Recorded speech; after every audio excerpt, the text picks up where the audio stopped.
As I'm shooting this, it is a wonderfully rainy day in Cape Town, and so you might hear a few drops of rain in the video sound today, but nonetheless, we press on. So today we read 2 Chronicles chapters 10 to 12, the story of the reign of Rehoboam. Rehoboam, obviously Solomon's son, and it was under the reign of Rehoboam that the once great and undivided kingdom of Israel under his father Solomon was torn apart into what became known as the northern kingdom of Israel and the southern kingdom of Judah. The northern kingdom had their capital Samaria, and the southern kingdom's capital was Jerusalem. So what I want to comment on today is Rehoboam's response to the request from the Israelites to lighten the burden that his father Solomon had put upon them. And that delegation was led by a man named Jeroboam, who became the first king of that northern kingdom of Israel when they split away from Judah. And I want to read that to you and then make a comment about how Rehoboam handled that situation. So let's read from chapter 10, verse 3. Then they sent for Jeroboam and called him, and Jeroboam and all Israel came and spoke to Rehoboam, saying, "Your father made our yoke heavy. Now therefore lighten the burdensome service of your father and his heavy yoke which he put on us, and we will serve you." So he said to them, "Come back to me after 3 days." And the people departed. Then King Rehoboam consulted the elders who stood before his father Solomon while he still lived, saying, "How do you advise me to answer these people?"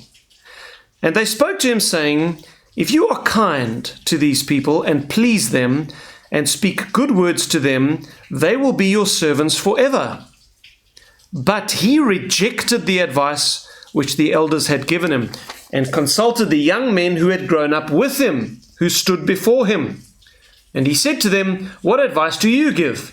How should we answer this people who have spoken to me, saying, 'Lighten the yoke which your father put on us'?" Then the young men who had grown up with him spoke to him, saying, "Thus you should speak to the people who have spoken to you, saying, 'Your father made our yoke heavy, but you make it lighter on us.'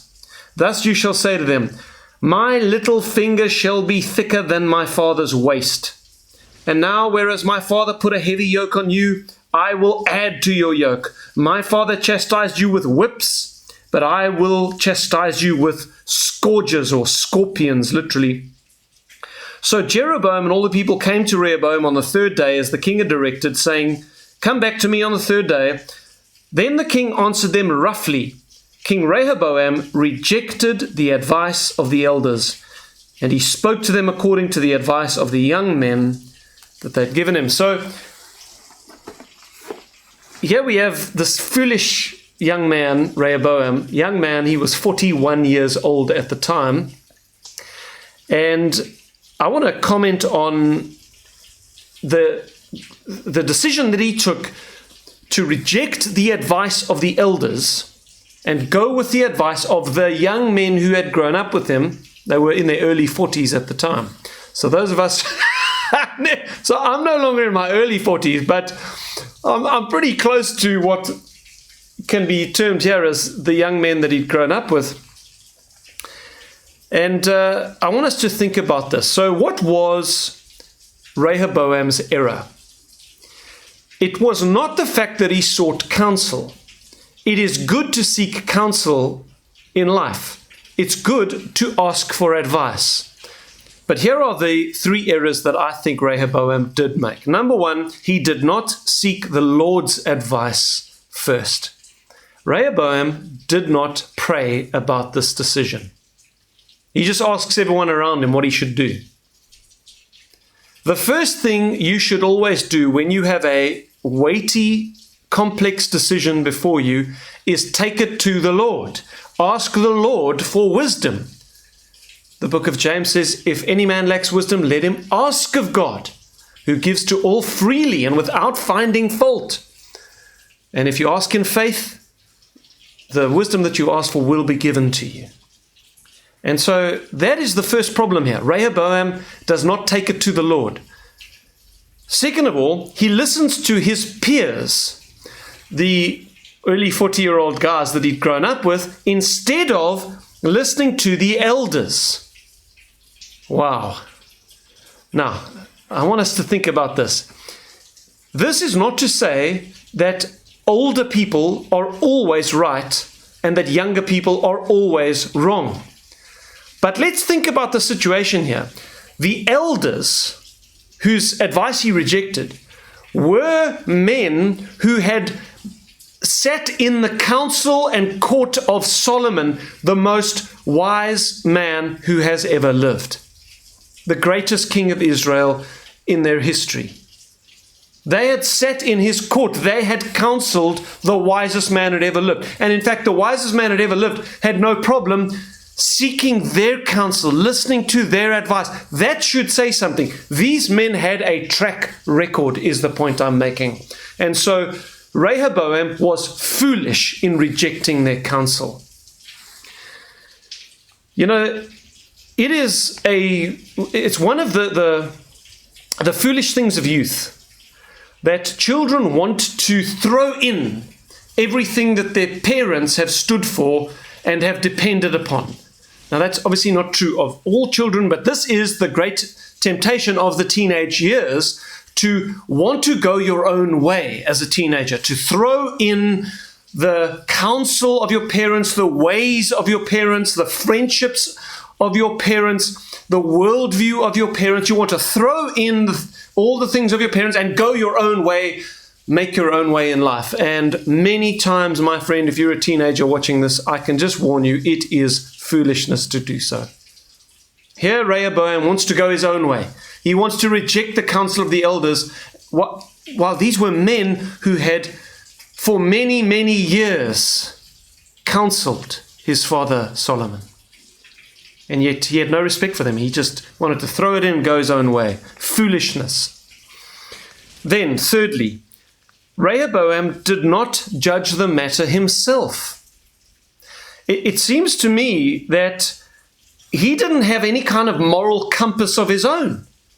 He just asked the elders, and then he asked his mates, and then he rejected the elders and he went with his mates.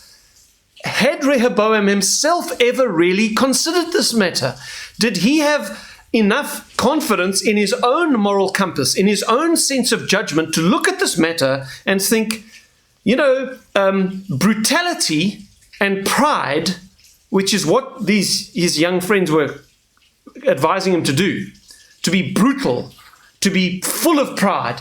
My father's my father's waist will seem like a little finger compared to me. I'm going to be even more harsh than he was. It was pride, it was brutality. Pride and brutality are sins. They are foolish. And if Rehoboam had any sense at all, he would have, in the quietness of his own heart, he would have looked at the situation and thought, you know what? It's just foolish.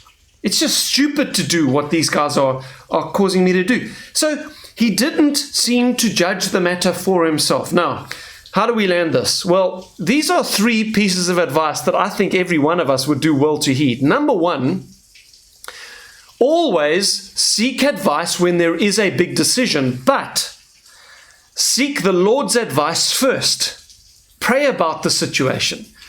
Secondly, if there are older people who have a track record, who in the cold light of day, it should be admitted that their counsel can be trusted, ask older people to counsel you rather than just your peers. Now, that's like something that young people don't want to hear. But there is a certain wisdom that comes with age. There is a certain wisdom that comes with experience. And I don't care if older people don't know how to use Facebook and Instagram. My friend, just because you know more about Instagram than they do does not mean you know more about life than they do. It is worth consulting older people, especially if they have some kind of track record which shows that they can be trusted. Seek the counsel of older people. And then thirdly, judge the matter for yourself. Don't be afraid to sit and think about this matter. Think about the various options that you have and judge the matter in the light of conscience, in the light of your knowledge of the Word of God, and in the light of what you think is wise. So, good advice. Seek counsel, but seek counsel of the Lord first. Then seek the counsel of older people who have a good track record, and then think about the matter yourself. Judge it in the light of conscience. Good advice. I'll see you tomorrow.